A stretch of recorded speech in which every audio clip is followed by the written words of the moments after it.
What's going on, people? What is going on? You are now tuning in to the Six Man Convo. I hope you enjoy. Let's get it.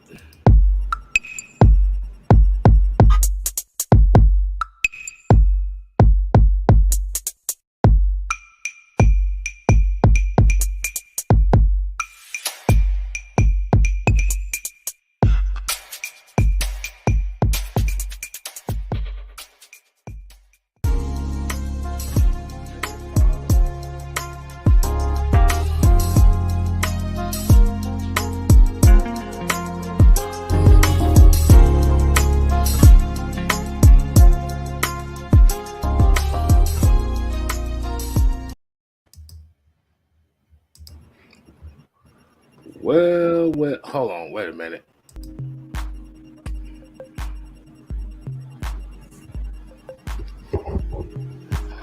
What's going on, people? What is going on? As you already know, this is Tuesday night, which means you are now tuning in to the Six Man Convo. And I am your host, the Six Man, K Styles. And we tuning in with your boy to the right, aka my stage left. Mad Mike Sports, the mad scientist. Ooh, yeah. Dig it. You dig it, brother. Now, Mike, how do we always start these shows off? We gotta give them a little bit of that real-ish. You know what I'm talking about? With that real.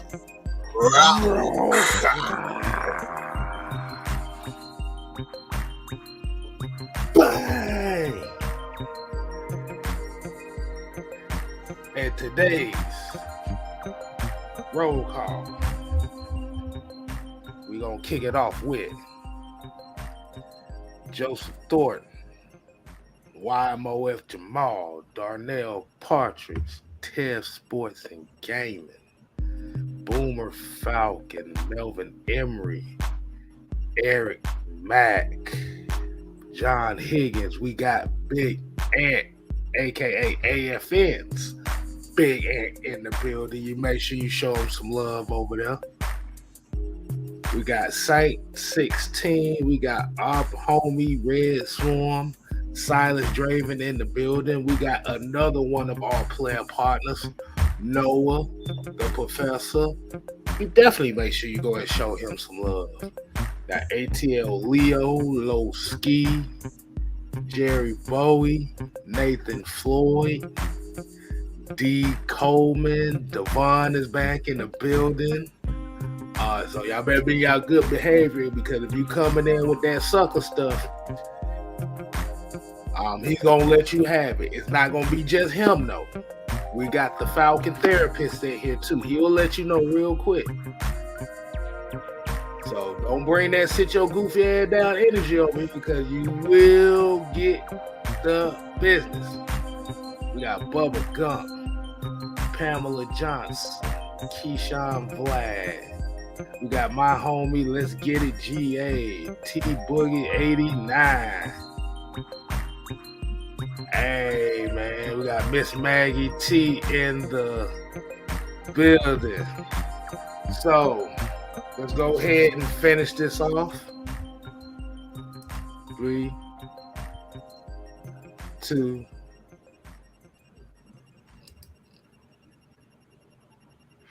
Okay, what's going on, people, man? I see a couple comments already.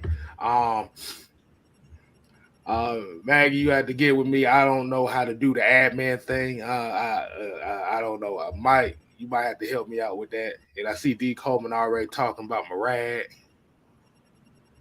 Let me see. Hold on, let me see something. Nah, it's navy and blue. I got a black and gold one, but this is navy and blue. Let me see. You know what he's trying to say. Don't start that bullshit. Don't stop. You know what he's trying to say. Nah, he would try to see if I was wearing a black or gold. We know. Mm-hmm. We don't do that up in here. Nah, it's navy and gold, man. For unfortunately, the quote unquote score ass whooping that the Yellow Jackets faced against Clemson, which, by the way, the score doesn't really tell you the full story of that game. But we're not here to talk about that right now, man. We're going to go ahead and get straight into it. As we already know, the Atlanta Falcons have released their first official season depth chart.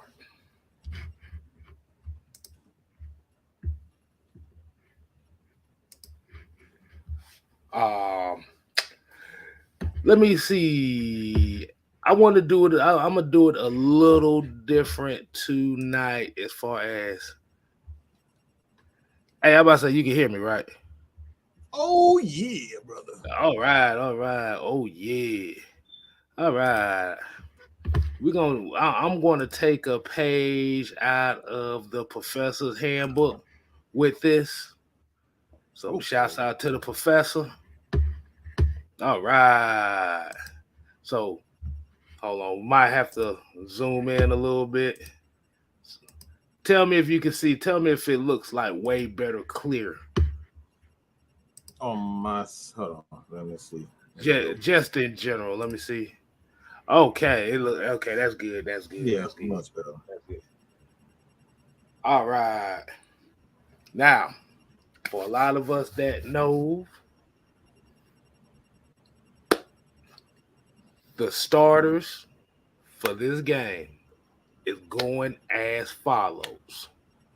You have Drake London, Kyle Pitts, Jake Matthews, and Elijah Wilkinson. Mm-hmm. Looks like Drew Dahlman is penciled in as the starter. We're going to talk about that here soon. Chris Lindstrom, Caleb McGarry, Olamide Zaccheaus as the wide receiver 2, and Cordero Patterson at running back, Keith Smith fullback, Marcus Mariota. So let's go ahead and kind of stick with the offense here for a little bit. I know you see that on the list. The one kind of shocker that I saw, Drew Dahlman overtook Matt Hennessy's spot.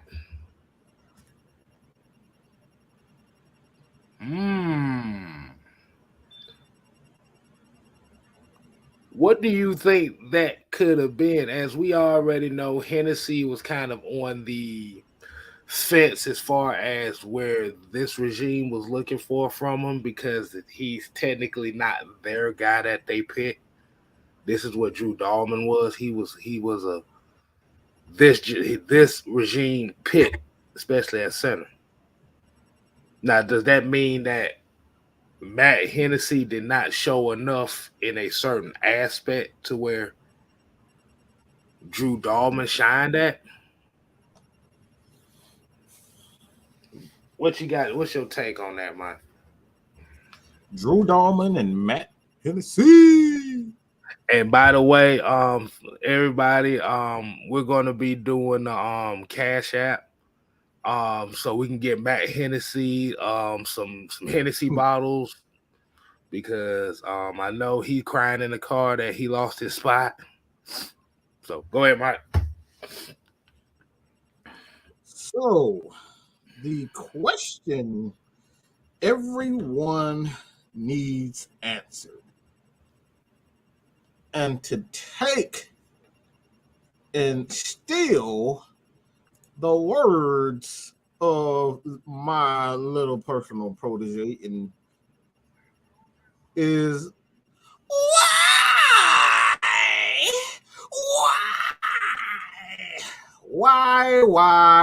why did Matt Hennessy get a job taken? Well, that's quite simple. I don't think it has anything to do with favoritism. I want my guys in there. When you look at Matt Hennessy, he does nothing spectacular. He does nothing well. He does nothing well. Everything is on a okay level. When you're in an offense that's fit to run the ball first and be physically dominating, you have to do something well. Does anybody know anything about Matt Hennessy other than he was a Dan Quinn guy?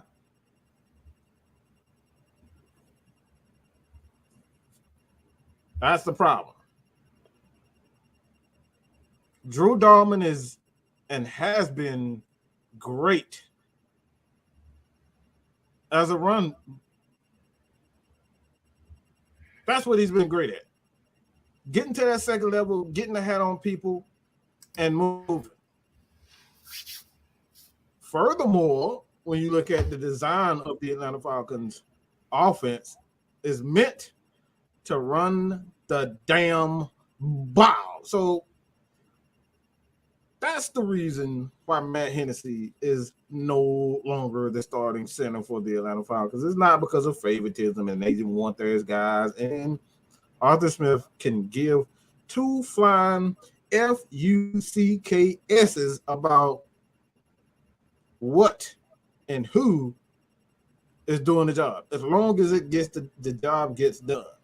That's what he cares most about. So that's what I've seen in the preseason is that Drew Dahlman just gets it done in the running game. And for what the Falcons need this year, they need to establish they need to do one what case styles? What they need to do? Me.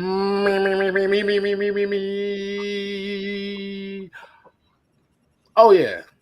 Run the damn ball. Simple as that. All right, yeah. I did.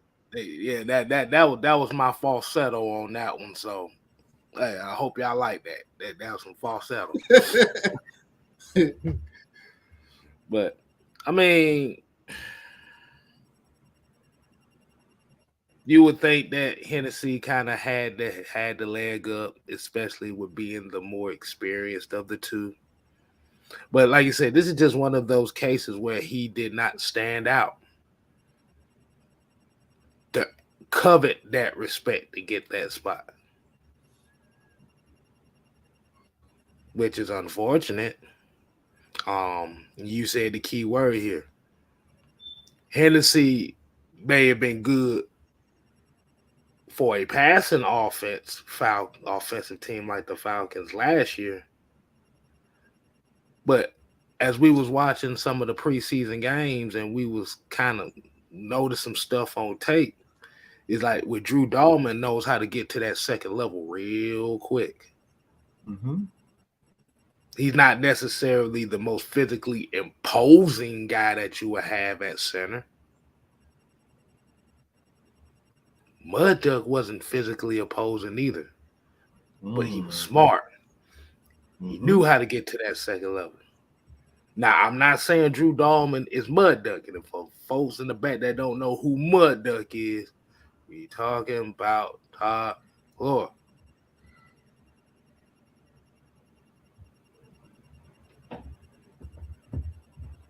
You just necessarily have to be in the right place at the right time. And this is exactly where Hennessy tend to struggle at. So they like, man, we not finna take no chances. We finna see what Dahlman got right here, right now.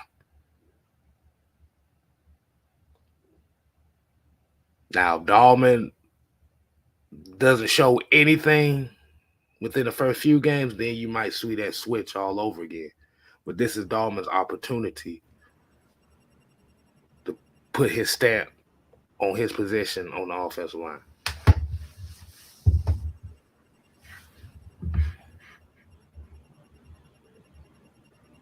Now, let's get into a few of these Let me get to a couple of these comments right quick. After that, Wilson, if you got anything else to add on the offensive side of the ball, we can go straight to the defense. But D. Coleman here said Hennessy did not help Mayfield grow as a guard. May as well see what Dahlman can do. Hopefully, he can fix his snaps. Very good point.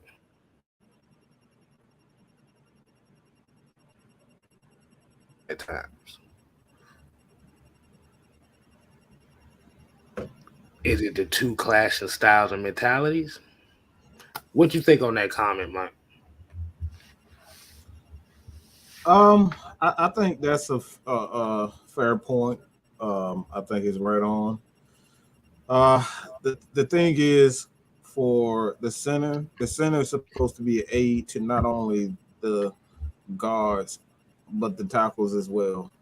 You have to call things out. You have to see things. You have to be the help. You have to be the eyes and the ears of the quarterbacks. Hell, even the senses of the quarterback and the offensive lineman around you. And like that's when you look at Matt Hennessy, that's been something that he doesn't have a ton of experience with.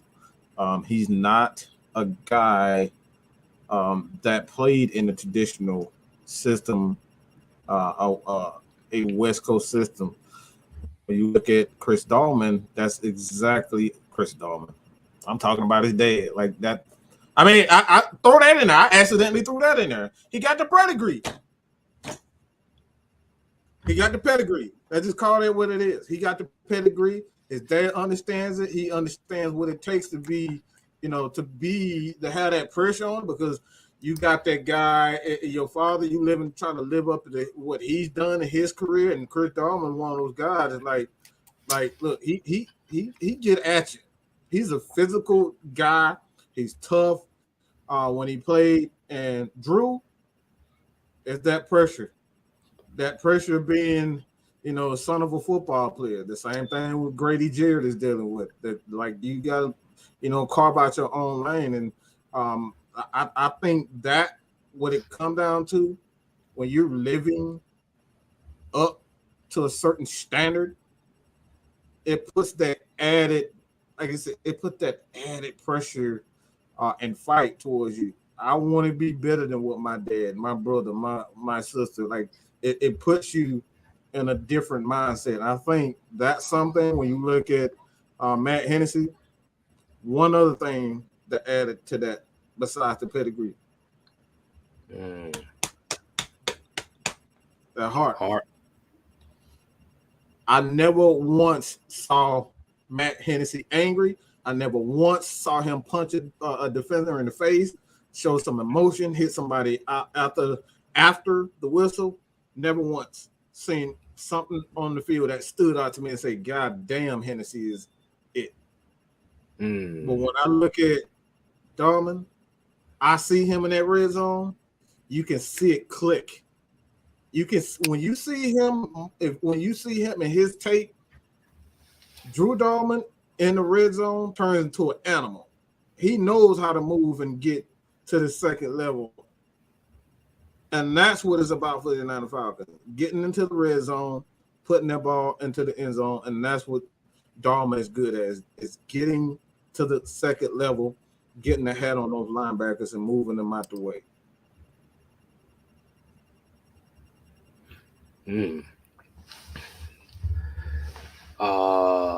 Poli TV here said that center position caught him off guard as well.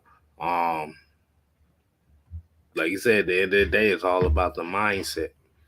But there's another thing that I want to talk about on this offense before we move on. Let me go ahead and put this back up for those that don't mind. And that's OZ as the wide receiver 2. And even though we did have the trade for Bryan Edwards, looks like Bryan Edwards is going to be the backup X receiver behind Drake London. Now, Some about this right here is very interesting. As the reason why I say that is because OZ, you would normally think of him as a slot receiver, personified for what Arthur Smith is trying to do here,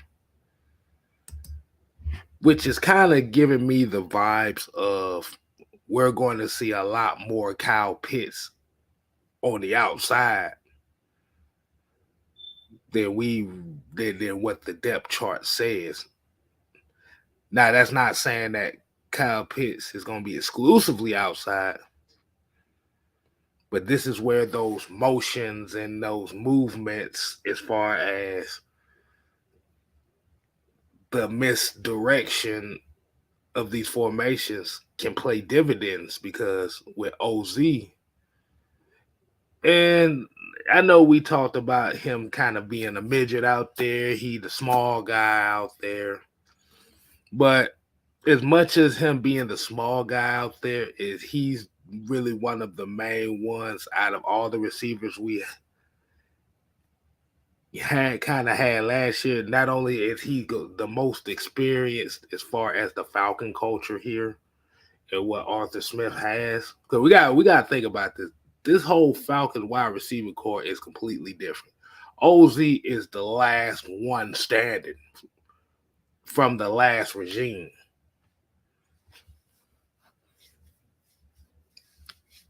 And like I said, it just screams that Kyle Pitts is going to be more used on the outside.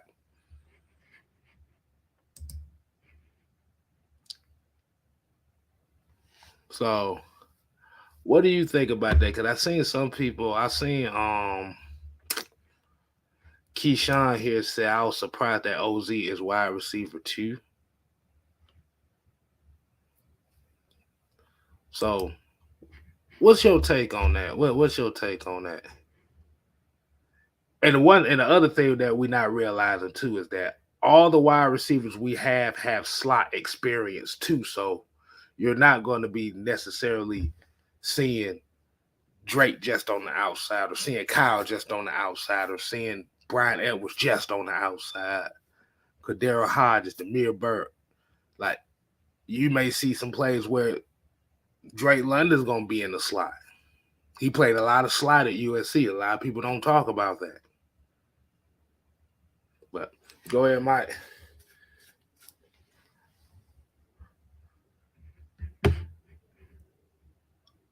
Muted. You know,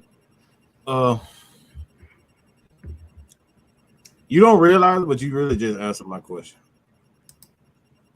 How so? You really just answered the question. One, you said Kyle Pitts he's going to play a lot on the outside. Two, when you look at what Arthur Smith likes to do, he likes to get the ball out of his quarterback hand fast. That's exactly what Zacchaeus knows how to do. All last year, when you look at Zacchaeus, his strength was those slants, hooks, curl routes. That's what he likes to do. So you got two guys on the outside, and Zacchaeus and Kyle Pitts. Those guys, for the most part, are going to attack the seams. So that's going to leave wide open. You got a big body in the middle. You got two big bodies if they decide to go to two. And then one thing that a lot of people are underestimating is that your boy Brian can actually replace Kyle Pitts in the middle of the field as the tight end. So now you have two big bodies on the inside. Those guys are excellent blockers as well, London and Edwards. So you got the weakers of the two on the outside as far as the blocking concerned, but the big guys, the better wide receivers who are better at blocking, London and Edwards, they're in the middle of the field. So now the defense got a decision to make. Should I double Kyle Pitts, play a little bit off because the kids is a threat to get on the outside, or should I just bring all my guys inside and see if I can physically match up with London and Edwards? And 9 times out of 10, their defensive backs, their third and fourth, can't do that. They're not able to physically match up with those guys. So the Falcons got an advantage on the outside of the edge now, because now you have Cordero Patterson, now you have Tyler Algier, and now you have a quarterback that can get outside. So the Falcons can get 2 to 3, about 3 to 5 yards a pop, just based on how things are stacking up. Fast guys, the bigger guys in the middle that can block, and you can spread them out. Use those 4 wide sets, and you got the middle of the field wide open, because most teams are not going to be able to physically match up with those guys. So the man is just he's brilliant right now, and that was one of the things last year that the Falcons couldn't do. We couldn't get on the outside.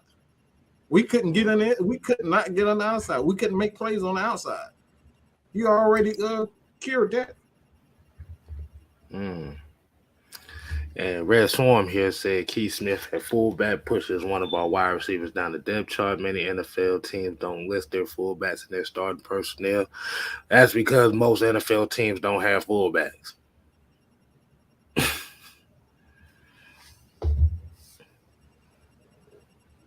And that's just about as real as I can say right there. The average NFL team doesn't really have a fullback. I know last year Keith Smith wasn't listed as a fullback, but he was more listed as a tight end, which was a masquerade as him being a fullback. But by listing him as the fullback is kind of letting you know what the mindset of what they want to do this year, which is unpredictability and physicality. This is exactly what the Falcons have been needing. This is where they want to go. This is where they have to go. Because remember, everybody that's watching this show knows the new mantra. And shouts out to the OG Chauncey for this. The mantra for this season is 2-15. Why? Because we've been hearing that whole offseason, we've been hearing since February that this was the worst team in the NFL. Which is perfectly fine by me, because what ends up happening is that takes all the pressure away from the Falcons, and that throws away all the excuses for every other team that plays them.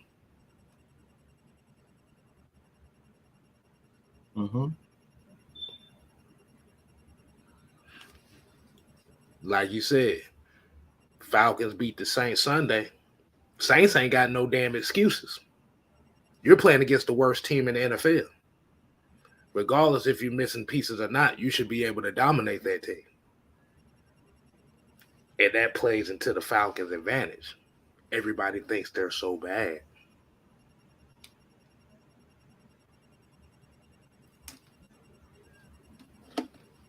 But that's the biggest thing too. Like I said before, I think the biggest thing is now you got those big receivers, man. Like I said, you can turn those guys into tight ends at any given time.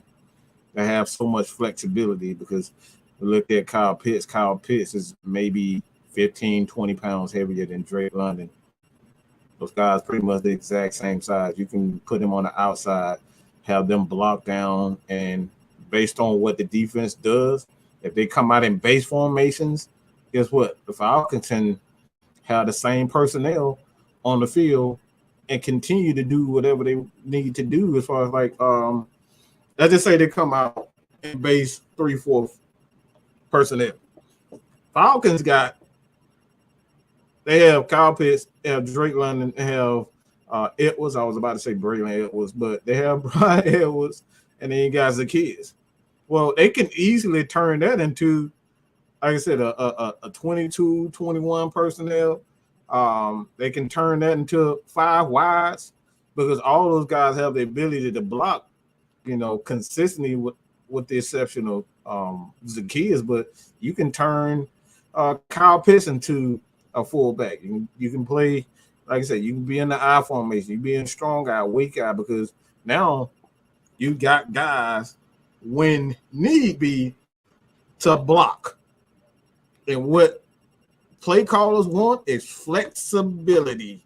They want the flexibility to run whatever personnel that they want. Because you can come out and run a hurry up offense, and all they got is 4 or 5 DBs on the field. Guess what? You can condense that to that 22 personnel, 31, and you, like you said, 13 personnel, and turn around and bash those guys. You got the physicality now. It's so much you can do with the personnel and these wide receivers. This is why everybody kept talking about these big wide receivers. It's so much you can do with the formations that you couldn't do last year and still keep that explosiveness.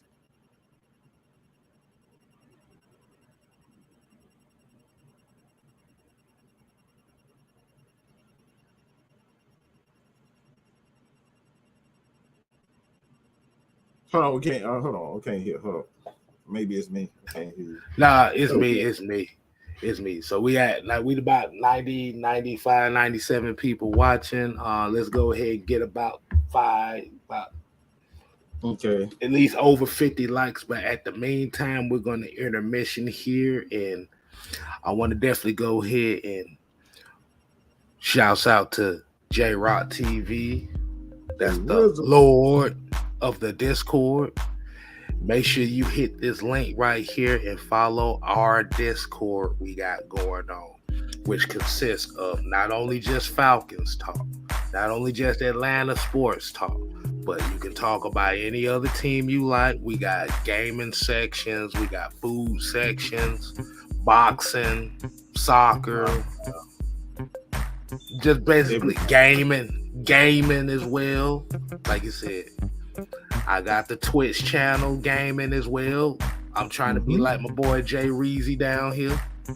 So, the unholy alliance is gonna be doing some things. We might do them over there just on the Discord. So you make sure you go ahead and follow that Discord session. Noah was the guy from there, and last night, sharing their music. Hey man, we got it all. We got it all. So if you guys are interested in joining our Discord, you can just go to your app, whether it's Apple Podcast, Apple or Google. Download the Discord app. It's simple as that, and we'll send you an invite. All right. And also, 6-Man K Styles has a membership portion on his on my channel as well. So if you want to, I suggest you do so. We got special things going on for the members of the 6-Man K Styles experience, aka the K Click. It's always going to be there. So we right there where we need to be, about 60. Let me let y'all get a little shoulder boggle for a couple more seconds. Shoulder.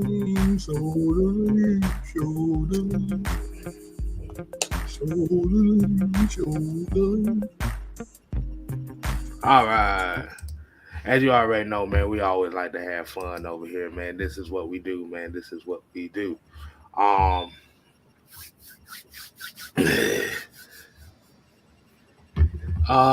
Let's go ahead and get to the other portion of the depth chart.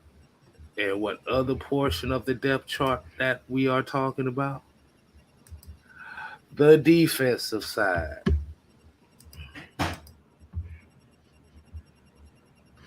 Now, as we already see, the defensive starters here will be Grady Jarrett, Anthony Rush, Taquan Graham,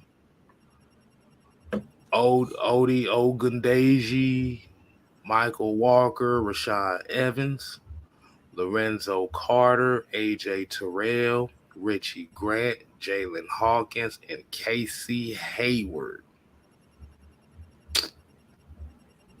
Now, this is pretty much kind of what we have expected.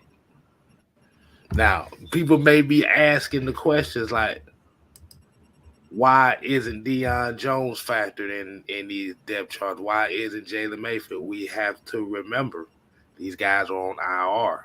So this is what gives the Falcons the opportunity to have Abdullah Anderson as a backup, at least for the next 4 weeks.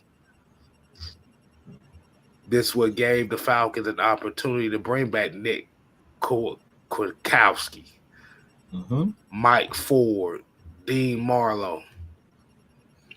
So, and then by bringing those guys back, and I think it might have been Jew that said this on the last Heavy Hitters last week, is bringing back guys that kind of know the system, that knows what the expectation is.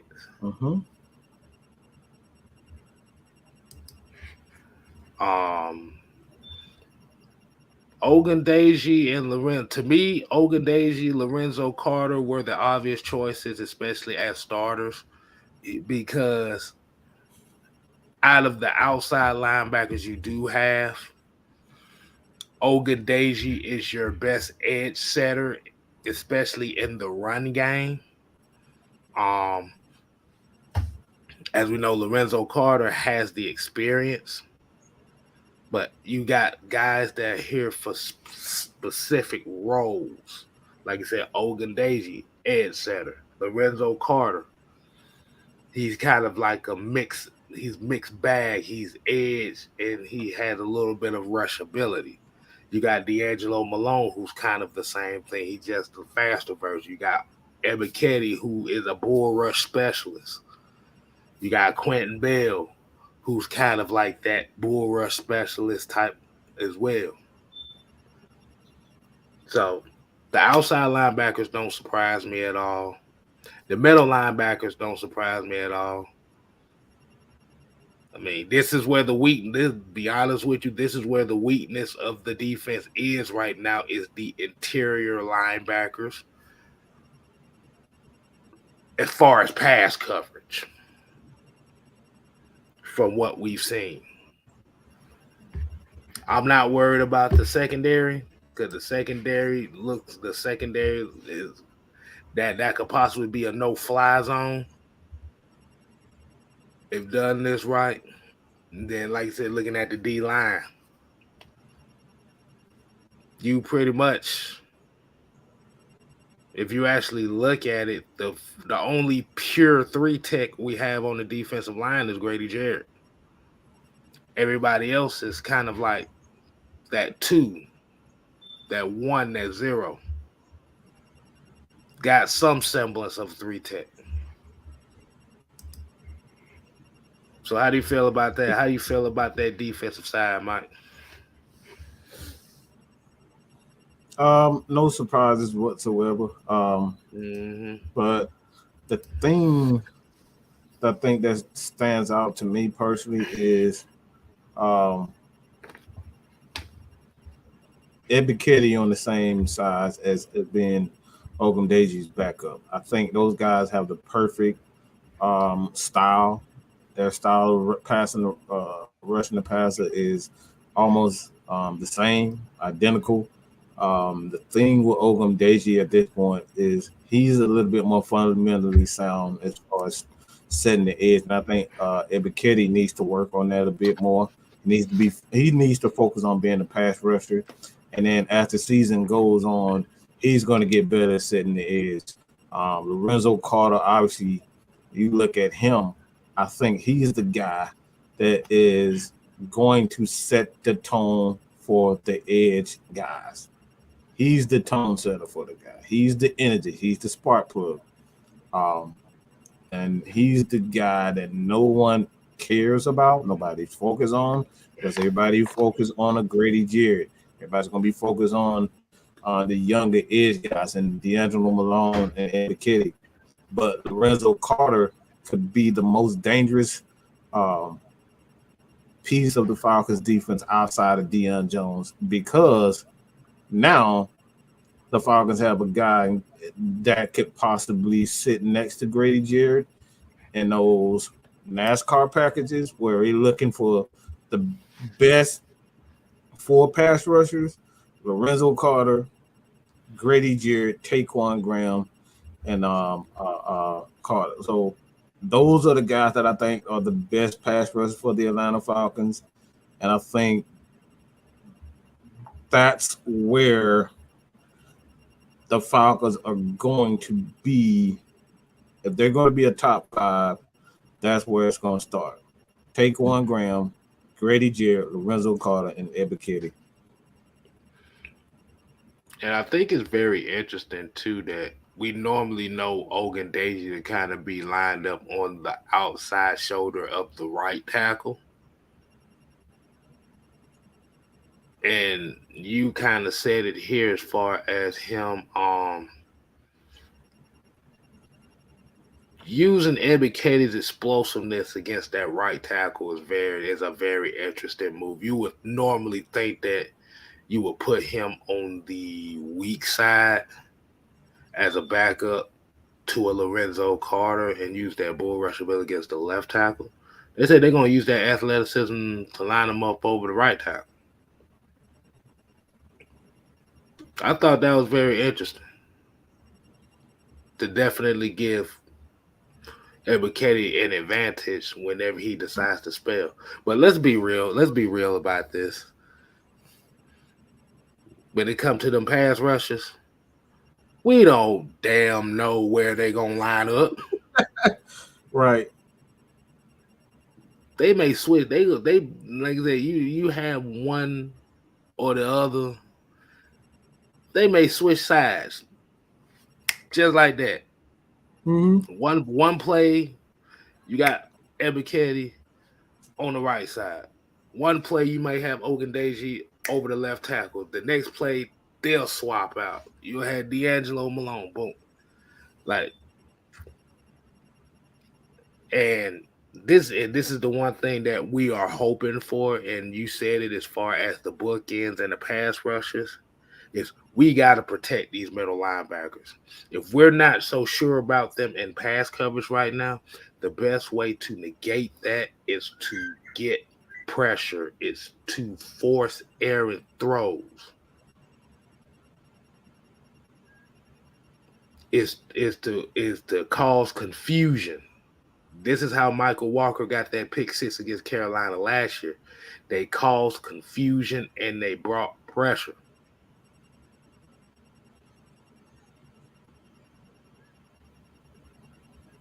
So we got a little space on this defense where a lot of these teams may want to attack, and that's going to be the middle of the field.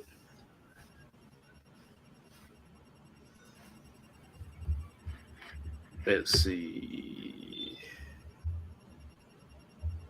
what y'all say. Nathan Floyd here says no surprise with the defense, waiting for Oliver and Jones to return. And for us looking at the whole Deion Jones and Oliver being on the IR thing, as crazy as this sounds, this is a good thing. You're building on that depth that we've been clamoring for. You get to see what these young guys have. And especially you putting these young guys in a position where the very first game experience and starting is going to be against your arch rival, which means the energy is up there already. And you know, when the energy is up here, the mistakes got to be down here. So you ain't no other better way to getting your feet wet than playing against the Stanks. Mm-hmm. So I like that comment right here. D. Coleman said Michael Walker is definitely going to have to show up.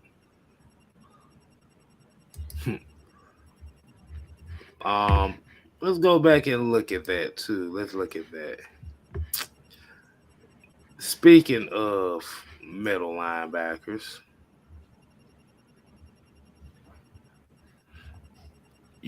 what you have here is essentially 5 guys who want to tack the line of scrimmage, which is good against the run. And as Mike pick up whatever the hell he dropped,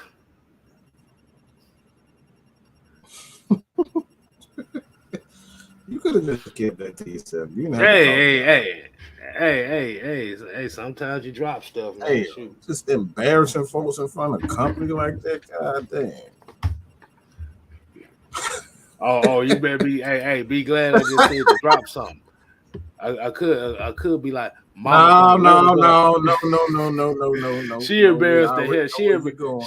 She embarrassed the hell out of Bobby with that sheet hanging off the damn. That's his bed sheet. That's his bed sheet right there. Like, excuse me, ladies. I'm going. Think I'm going to hang myself.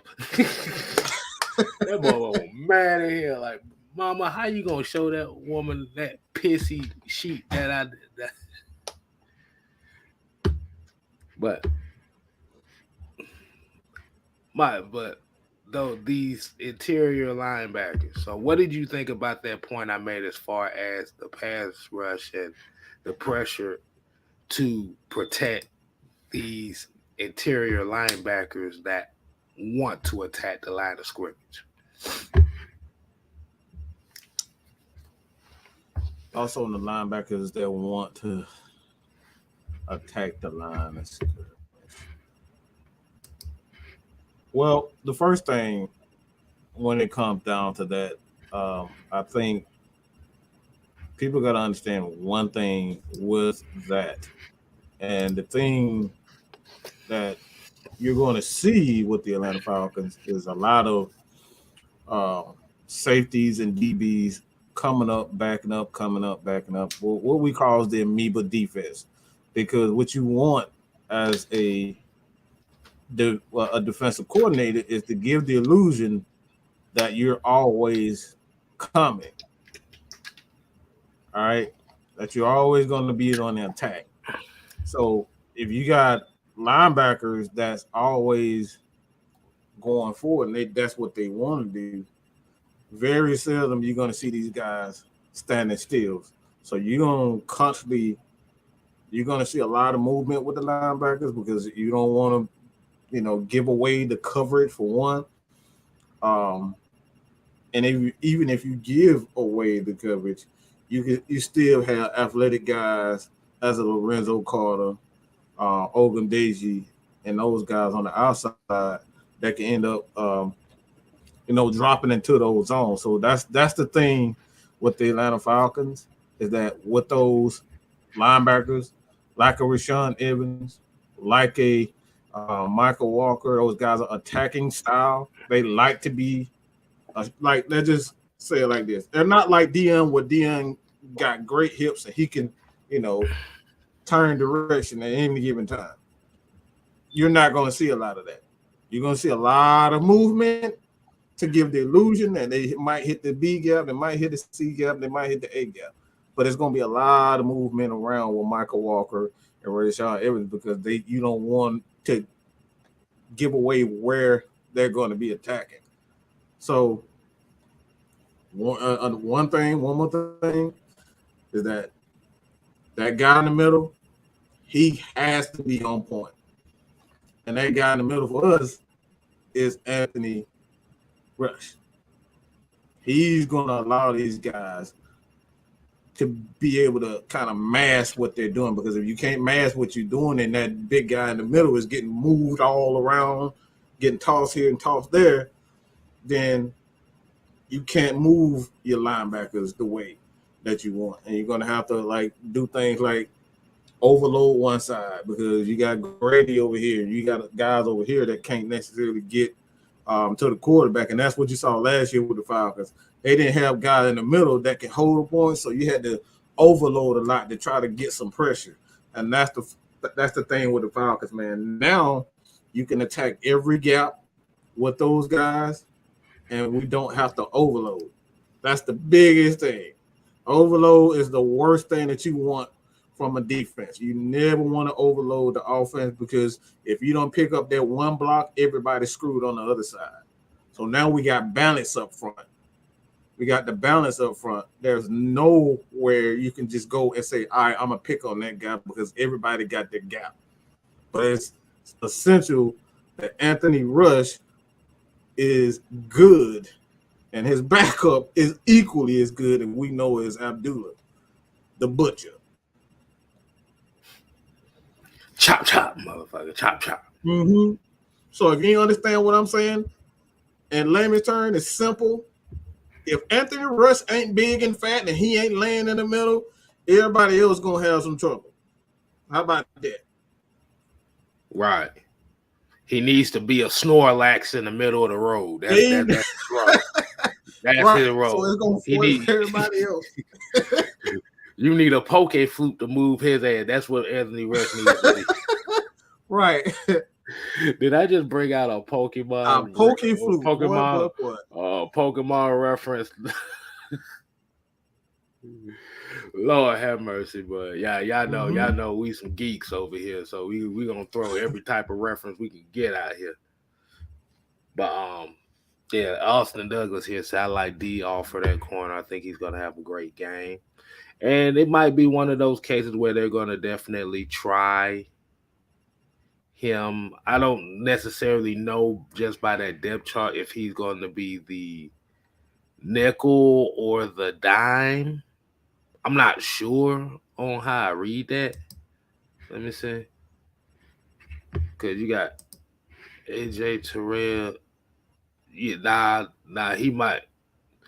They might switch that at the last minute and put Mike Ford behind AJ Terrell. So I don't know necessarily if he's going to be the nickel or dime corner. But you may see him get tried here just a little bit. And I think he can I'm trying to get the words out. Don't mind me, y'all. I think he could be the right guy for that nickel dime. Because they're going to need a playmaker at that spot. And I know Darren Hall can be a playmaker as far as that nickel and dime spot. But, hey, man, it's going to be very interesting to see. The nickel back in our defense is the one that really plays the seams. All right? Mm-hmm. So we're not asking him to cover a lot of ground. That's the biggest thing you need to focus on with our backs. If you go back in the preseason, Isaiah Oliver almost got that interception in the preseason towards the end. He was playing those seams. You got to have a guy that is good in those short areas. That's what Mike Ford is. When you get him chasing, these DBs, chances are he's going to get burnt. But when you put him in a short confined area and say, all right, cover this tight end, cover this back coming out, and tackle well. That's all you're looking for. So Dean P doesn't give his DBs a lot of assignments. It's usually his linebackers that got the most to do and the defensive front because he wants those guys to be able to two gap up front and the linebackers to understand and read when the defensive linemen are two gap and then where they need to go. So like I said, I know this is a lot of advanced stuff. A lot of people don't know what two gapping means. A lot of people don't know you got to adjust. This is why he like to adjust he like to move his linebackers around. So I know people up here saying we got, these different, we only got one linebacker, one true middle linebacker. That's not true whatsoever because Dean Pease, he switches his mics. So you never know. It could be Mike Walker one game that's calling the plays, and it could be, Rashawn Evans calling the plays. He has two mics. he likes to move them around according to what the offense is doing. So if the offense is they slide in protection to the left side rather than the right side, who's going to be the Mike? It's going to be the weak side linebacker, the weak inside linebacker that's going to be making the calls, and vice versa for the left side. So, like I said, man, I know there's a lot of information for a lot of people, but he likes, and this is why Dean Pease likes to have smart guys, because you got to understand what two gapping is, and he likes to move his guys around. It's not as simple as people think it is. All right, so I think this has definitely been a good conversation, especially on this depth chart. As we already kind of know, special teams. Hold on, let me go ahead and put that out. Let me go ahead and put this up here, so we show special teams some love too. Is Younghoe Koo, Bradley Pinion, Leon McCullough. They pretty much Avery Williams just going to be the return guy, the return specialist. Now we already know what Younghoe Koo is. There ain't nothing more need to be said about that. Bradley Pinion just gonna have to bring it. Liam McCullough, your main job is to just snap the ball. Snap the ball. And then, like you said, Avery Williams. It's still kind of weird that they had him as the fourth running back on the depth chart, but we still haven't seen anything from him at that spot. Kind of sounds like it's like a protection spot for him just to be a return specialist. So he's definitely going to have field position is going to be very key for this team. Field position. So that means Bradley Pinion. If the offense don't do well on the drive, we need you to be pinning guys inside their 20 or close to it. This is why punters are very important in the NFL. Every good team has a punter that flips field position. Do y'all want to go back to what we were? The Sterling Hoff-Richters, the Cam Nazareth? I don't think y'all want to go down that route. So we have high expectations for punters over here because they are very important for defense. They're very important for our defense to give them the confidence. Okay, I'm giving you an opportunity. I'm giving you a wide ass gap from where the ball is to the end zone, so you got all this space to protect it. Bradley. That shit is funny. It's kind of weird to see a punt they getting a long snapper mic'd up. That shit is weird. That's a weird concept. But yes, Bradley Pinion. Yeah, so Bradley Pinion is going to be very key for this defense as well. So yeah. Sterling Hoff-Richter, Cam of Nazareth, Cam Neasy, nah. Cam easy. Bubba said what right the best part. Cam Neasy, Mr. 60 yards or 27 yards. It's never in between. But yeah, that's not good. So yes, the field position game is going to be very important for this team in order to succeed.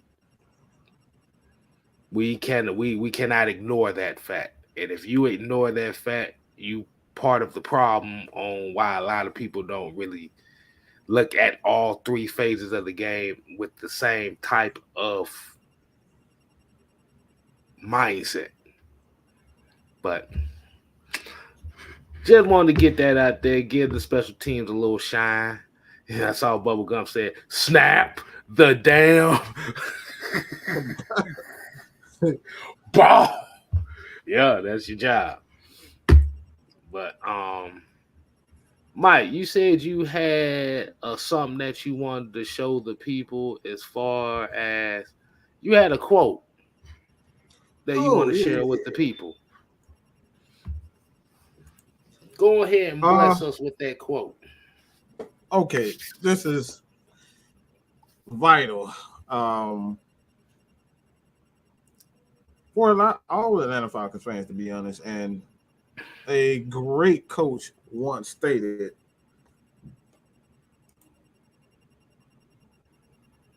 losers assemble in small groups and complain. Winners assemble as a team and find ways to win. Why is this so important? Hold on. Hold on. So before we give the answer, I want to hear what the people have to say. Yeah. How do y'all break this down on what he said? So let's go ahead and put some waiting on some answers music.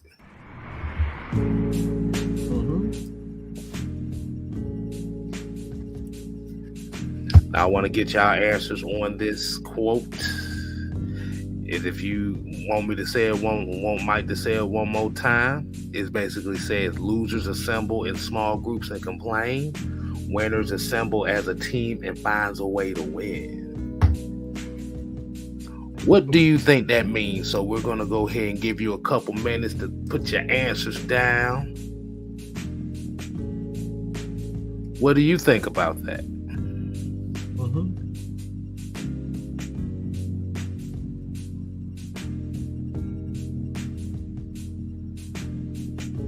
Because you also got to remember, we're not just Falcon content creators. We're not just spewing stats, facts, and truth. We're giving you avenues to think about what you say over here. And that is the biggest difference between the Unholy Alliance and everybody else. Well, everybody look like they scared to answer. That's a dang question. Good God. I guess we ranking their brain. Keyshawn, I appreciate it. He got one out. Okay, let's see if we can get a couple more before we start reading. Let's see if we can get a couple more answers.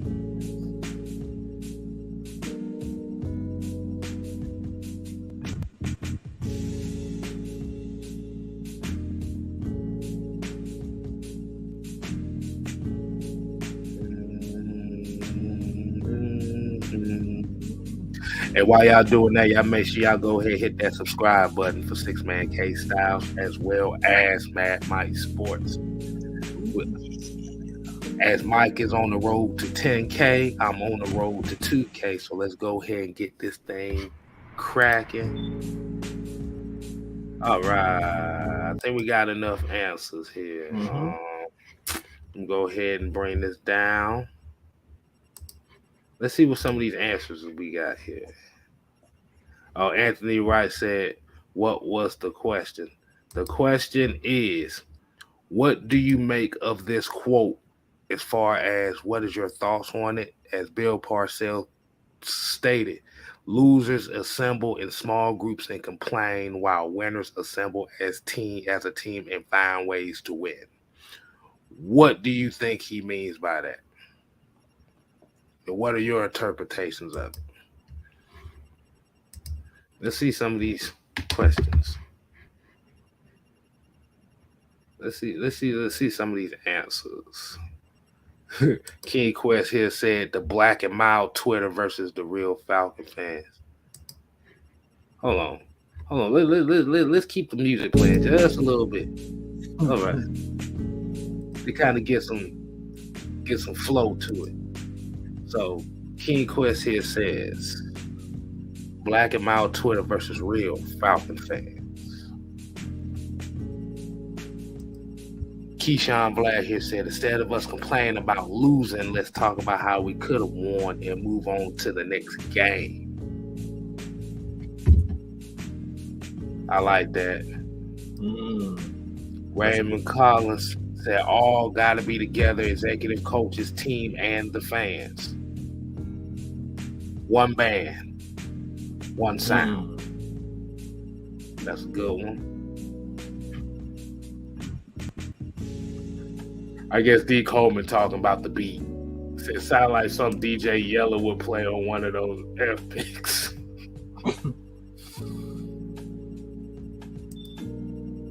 Of course, Noah gonna say country clubs have small groups.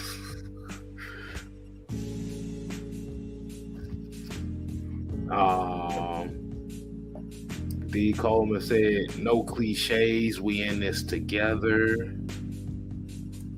Coach Unchained says, "Unity as one." Dame DiBiase said, "Losers are pessimistic in nature and always think the worst, while winners take the optimistic view and find ways to be successful." I like that one.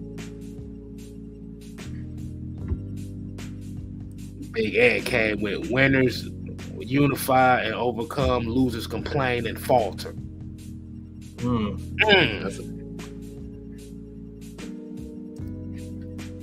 Prima says, "No complaining, just laser focus, winning, period." All right. Let's go ahead and pause that. That was the Answers music. So y'all gave us some good thoughts on that, man. That's definitely, y'all pretty much been on the same. Hey, Jamal here said, "Teamwork make the dream work."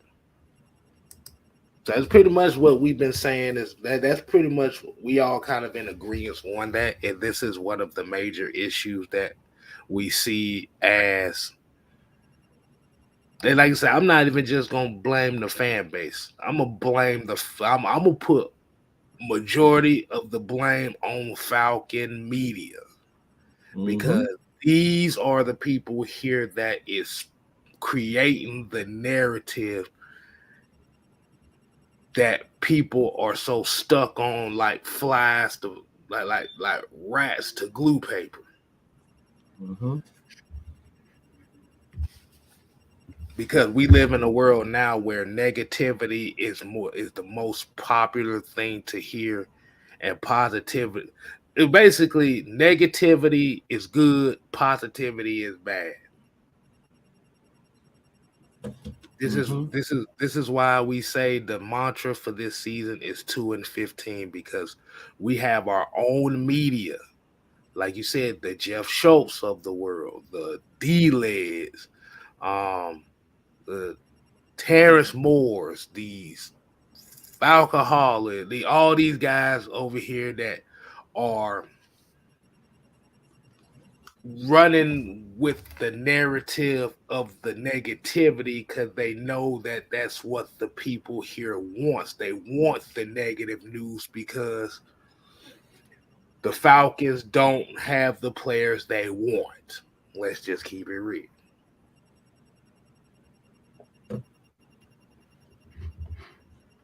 Now, yesterday, I wonder if anybody remember the soundbite of D-Led we had yesterday.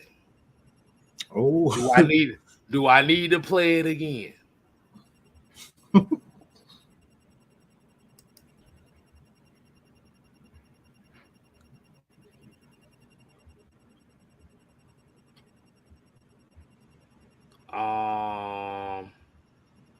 Let's see. Raymond Collins here brought an interest in here. He said, "Wait a minute, what is it? Looking and wanting to fail." Yes, we got, like I said, we cannot be following this narrative of, and let's just be honest with you. All this stems down to is Arthur Smith and Dean Pease are the coaches that these media people didn't want here in Atlanta. They're not following the program of being happy-go-lucky and giving you what you want to hear, and they're just basically just being blunt and telling you, "Hey, bro, leave that shit to the other side of the damn tracks. Mm-hmm. And these folks don't like it. Everybody wanted, all the media people, everybody wanted Airbnb and Louis Riddick down here. That's really what everybody wanted.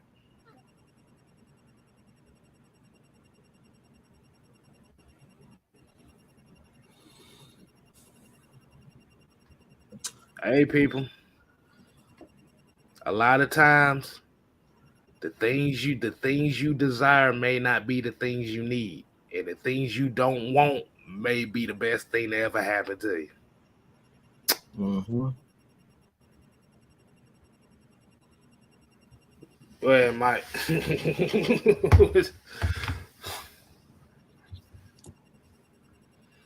The reason why, or one of the reasons why I picked that quote, is because Jeff Schultz was asked a simple question, which he did not have an answer for. Arthur Smith said, "Why are you saying this? Do you have a specific development plan example to why you would ask such a question?" About like, all right, why are you saying this? Who had the, like which team, which player? How did they develop a Aaron Rodgers? How they develop a Mike Vick? How did they develop a Steve McNair? Do you have an example? The dude literally had nothing to fall back on. And you guys hear me say all the time,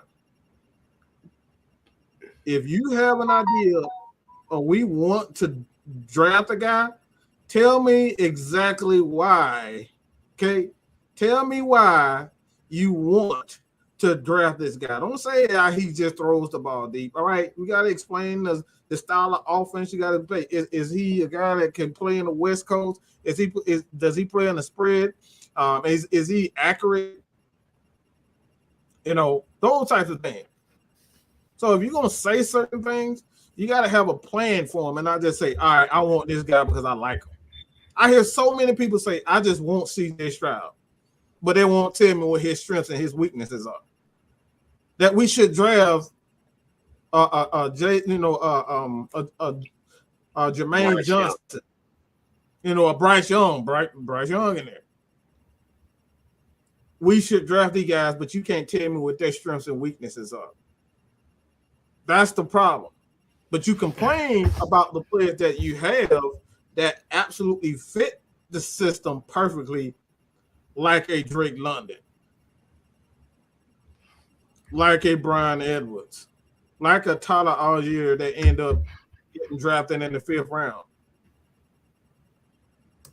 So most of the people that complaining about these guys is what he's talking about. Because when you have a plan, you can speak on all aspects of why I'm putting this guy in this spot, why I'm putting that guy in that spot. All right, who's going to be his backup if he doesn't do this? These are what winners do. Losers talk about how awful a guy is because he didn't get the job done. And they go on Twitter and get in their clicks and they follow certain publications because they have the same thoughts. Oh, he sucked. Oh, you like him too? You don't like him because he sucked? Yeah, let's just come together. We're going to, double team and triple team these guys every time they say something about a specific person. Don't have no plan, but all y'all come together just to complain about one particular aspect. Those are the losers that he's talking about. Those are the players that he's talking about. They don't know what system they play better in. All they know is, I want more catches. I want more money. I'm going to hold out because I want more money. They don't even know what system they will strive in. This is why Julio Jones failed. He didn't realize that going to Tennessee was going to be a horrible example for him. Because guess what? Tennessee don't throw the ball as much as the Atlanta Falcons do. So he's not going to see those types of things. He's not going to see those spread wide, those wide formations. He's going to see everything in condensed area. These are the things that separate winners and losers. Losers complain about not getting the ball. Winners figure out a way they can get the damn ball. There's a major difference.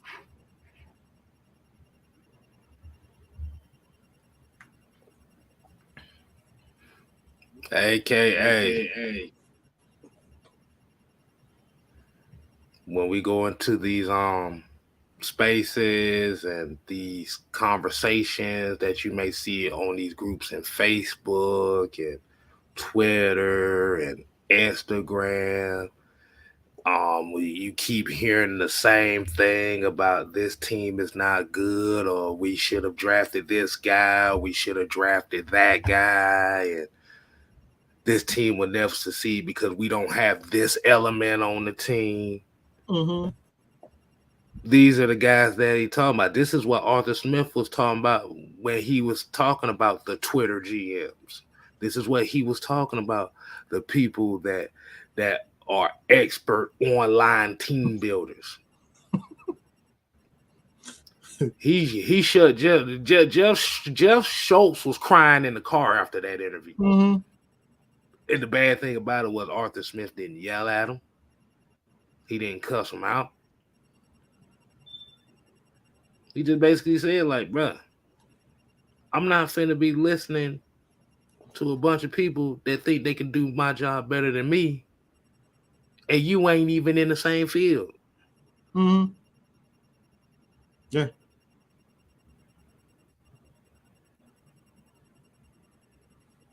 People want us to run the damn ball, but they can't even tell you who the best run block is on the team. But you want us to run the ball. You want us to win, or you say, or here's the other favorite one. I'm tired of losing, but never put two and two together on why the Falcons have been losing.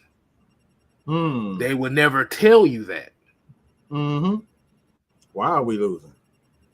The easiest target was Matt Ryan. But they would never tell you the whole operations and the whole essence of why we were losing. It wasn't just on this one guy. They're never going to tell you what the philosophies that changed that made the Falcons become irrelevant. They're not going to tell you the fact that we stopped running the ball and became a passing offense, and the balance was gone. The defense didn't get any better. We didn't put guys in the trenches. We didn't have guys in the secondary. We not getting turnovers. We not forcing fumbles. We not getting interceptions. We not scoring. They're not gonna say that. Mm-hmm. It's just easy to point to one person to put all they. You can summarize it. Like I said, I don't like talking about Matt Ryan right now because he's not a Falcon. I don't give a fuck about him.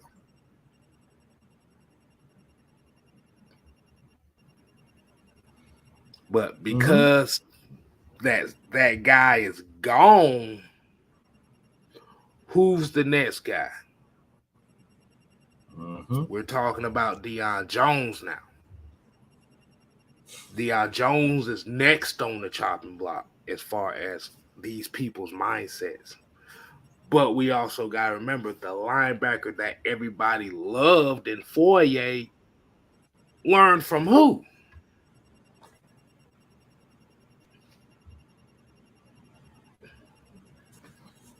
Who took who under the wing to help him get better?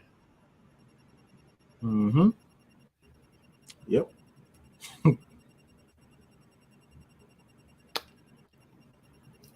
To be honest with you, and I'm gonna say it like this. Whenever you hear somebody talk like that,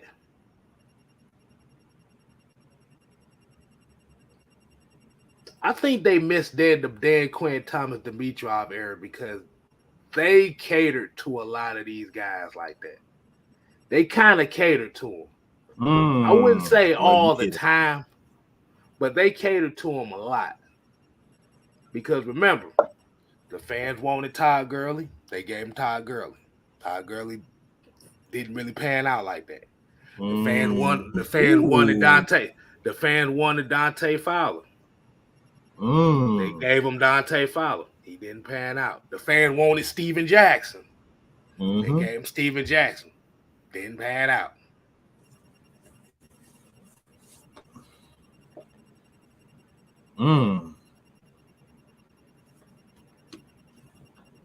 That's a great point. The fans wanted a more explosive offense. They gave him Calvin Ridley.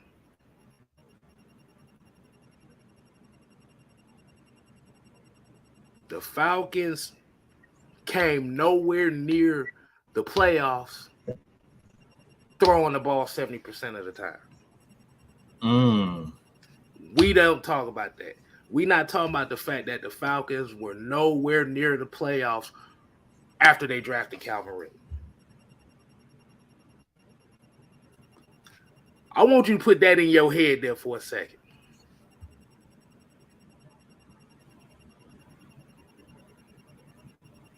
The downfall of the Atlanta Falcons for the last few years is when they got Calvin Ridley.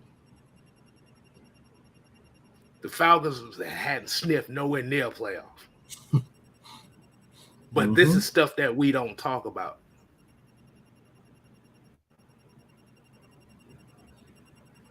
We talk about how bad Deion Jones is, but you notice the energy never goes towards the guys that were actually bad, as a Dante Fowler or Kung Fu Panda, as we like to call him, Route 96. Yeah. And the fact that we went through 3 punters last year, we just forget about that part. Right.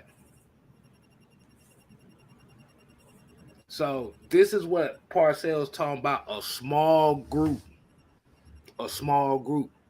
and negativity. This is the issue. This is why they call them the black and mild crowd of the Atlanta Falcons. Because these motherfuckers think out of emotion. They don't think with logic.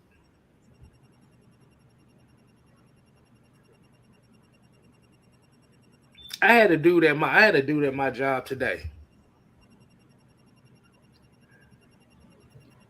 Literally almost crying.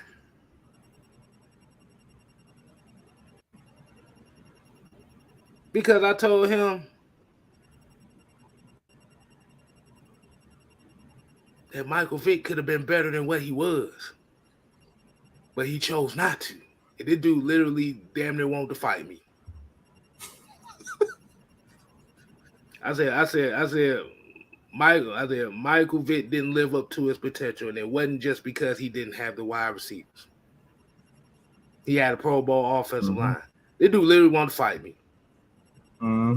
I just sat there and laughed at him, like, dude, you really showing your ass right now. Oh my goodness. So as I leave off with this, I'm going to tell you right now, in order for the Falcons to get back to winning football, this is why we say run the damn ball. Doesn't necessarily mean just running the football, but it's about having the mindset of wanting to win at the line of scrimmage. This is what that means.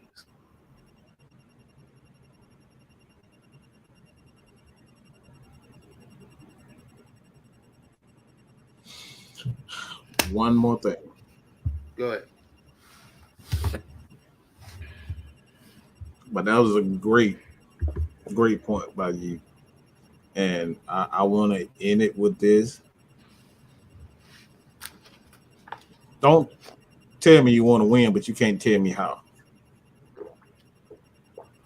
Don't tell me I need some money, but you can't tell me how much money you need. I can't fucking help you. I can't help you if you're not telling me, all right, I'm struggling in this aspect, but you won't get specific in the exact aspect of your life that you're struggling with. Don't tell me, hey man, you know what I'm saying? Man, I'm hurting. Where you hurting at? I'm just hurting. This is what Falcons fans are doing. We need to get better. All right, who we need to get? We need to get Bryce Young. All right, so what about the offensive line? I don't know. What about the running game? I don't know. What about the defense? I don't know. What about the secondary? I don't know. What about the head coach? Airbnb. What about the defense coordinator? I don't know. What about the special teams coach? I don't know. This is the stuff that we talking about the people who are in the lead. They cannot tell you exactly how to put together a team, but we're talking about, we want to win. Win is the blandest shit you can ever say. I want to win. Well, how do you want to win? You want to air it out or you want to run the ball? Or you want balance? Do you want to, on defense side of the ball? No, I just want to play good defense. Do you want to be a run-stopping team or you just want to be a pass-rushing team or you want to be a coverage team? What about the punter? Well, I need a punter that can kick the ball 60, 70 yards, or do you want one like Bradley Pinion who's more of a directional punter? These are the things that we talk about. Winning is just bland as hell. Bland as hell, bro. Hey, look, I was about to say too. I could sum that up all you said that was good. You just sum it up like this. Do you want to win? Well, here you go. Hey, Mike, I'm gonna ask you. Do you want to see the Falcons succeed? Of course. How? That's all you gotta add right there. Right. And not nobody can. They'll never tell you how they want to do it, but they'll tell you, I don't know. I want that guy. Look. Hold on. I gotta answer this right here. Michael been getting on my case about this Bulldog, the yellow jacket damn game I saw yesterday. He said, "Are you a Bulldog?" I'm finna tell y'all right now. I will never, ever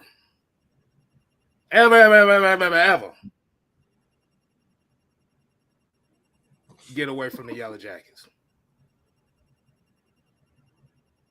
He won't. Trust me. I never will. It's too easy to be a Bulldog fan, for one thing. And second of all, I don't jump bandwagons just because people are winning.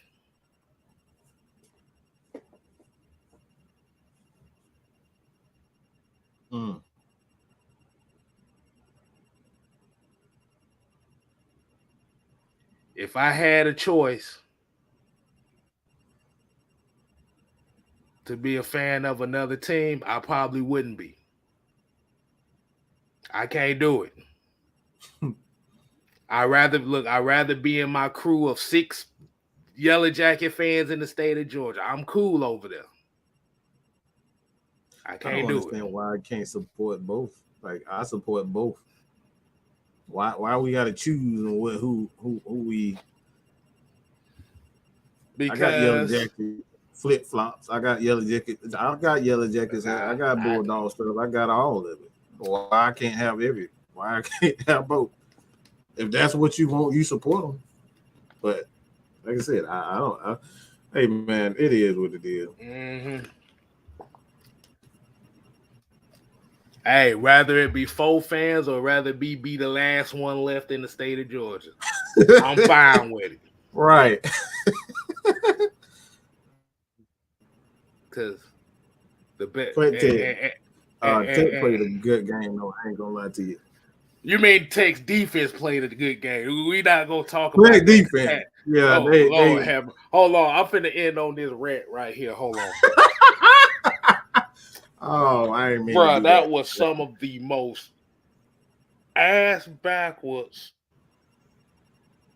offensive line play I think I have ever seen Tech play. And I've seen bad teams. They looked horrified last night. You got offensive linemen jogging on screens. Bruh. Mike almost had a damn fit. I was so mad. so mad. Like, dude, Clemson, even though Clemson won 41-10, they did not play good. They did not play good. 2 block punts. And DJ Uiagalelei, no, he ain't it. That man only got one eye. And it goes to the right. But I'm gonna sum it up. Last night, it was just a bunch of coaching errors. It was just bad play calling. All, like I said, the defense was in the backfield the whole goddamn night. They just couldn't do it anymore. And this is why I say, man, Jeff Collins, man, this is a make or break year for him. And that was not a good showing last night, man. The misuse of timeouts, it just set a bad energy for that team, for the Yellow Jackets. But I know for a fact that my defense ain't scared. I'm glad to see they weren't scared. But boy, that offensive play caller was so scary, bro. Them motherfuckers was scared to call shit, bro. Man, you can't call a play. You can't come off the bat with a play action pass. You haven't even established a run to do it. I'm like, what are we doing? Bro, I saw better play calling in that Georgia-Oregon game from Oregon than I saw from us. Bro, I was like, what the heck? It was that. Like, you killed his confidence right off the bat doing that. Like, what? Yeah. So that's some 1960 play calling. What he doing, bro? So yeah, we got a ways to go. It's got to be some consistency on that offense, man. They just got to figure out, man. That offensive line just looked horrible. We got 3 transfers from other schools, and these motherfuckers look like they played at Clayton State University football team. This is how bad it was. And Clayton State don't even have a football team. Bro. Franklin looked horrible. Bro, how the hell do you get 8 false start calls and 3 in a row? How the hell does that happen? I was screaming that. I was like, bro, what are we doing, bro? What are we doing here? And like I said, this is my team, but I can be critiqueful of my team. We looked horrible on off. Jeff Sims played as well as he could play. Outside of that interception, but outside of interception, he played pretty well. It was still kind of on the gunshot side of the game, but as you saw later in the game, it was starting to get more confident. Yeah. And then them screen pads, like I said, Franklin, bro, you need to sit your goofy ass down for that effort, bro. I'm sorry. I'm sorry. Whoever the hell this number 72 center, Franklin, like I said, you gotta sit your goofy ass down, boy, because there was literally 2 screens that could have went for at least 20 plus yards. All the center had to do was just get a block. This motherfucker. Oh, he got 5 yards. I'm cool. That's exactly what he looked like doing that too. But we got a long way to go. It is what it is. But that's the one thing that I do love about being a Tech fan as well is you can't call a Tech fan a bandwagon person. That's bandwagon fans. You can't call them that. It's only 5 of us. There's only 5 or 4 of us, but you can't call us bandwagons around here. Because think about it like this. The Braves were bottom feeders for a while too. Mm-hmm. But you said speedy receivers. And the problem with the receivers, too, the receivers couldn't catch a cold last night, too. Bruh. They dropping screen pass. Bro, you might as well catch a damn volleyball. Like, it was like trying to catch a damn volleyball. How hard can it be to catch a volleyball? Mm-hmm. A Yeah, damn balloon. Yeah, like somebody had put it best. The moment was too big for him. It showed. Yeah. Defense, the defense wanted the smoke. The offense, it was just too big for him. It is what it is. Like I said, they ain't want no parts of Clemson. But hey, man, it's just game one. Like I said, we got to get at least to a bowl game this year. Jeff Collins' ass gonna be working at Waffle House as much as he got damn promoted. He gonna be working at Waffle House if his ass don't at least get him to a bowl game this year. It could be the Burger King Bowl for all I care. So like I said, we're gonna go ahead and wind it down for the night. I just had to get that out the way. So I ain't running from it. Oh yeah. We don't run from it over here, but we want the smoke, we gonna get the smoke. So let's go ahead and wind it down for tonight. Let's go ahead and set this right. So we definitely appreciate everybody tuning in to the 6-man convo tonight, man. We appreciate, let me say this again, we appreciate everybody that continues to support all of us around here. 6-man K-Styles, Mad Mike Sports, Jew Talk Sports, Atlanta Falcon Nation, the Unholy Alliance, Feli Sports. We show appreciation to everybody. Because we always say it, it's not about us, it is about y'all as well. So, stay tuned tomorrow because the heavy hitters is coming to town. And we're going to give you our 3 keys to victory. As well as we're going to switch it up. We're going to do something different this year. Instead of giving you the 3 keys for the other team, we're going to talk about the matchup to watch.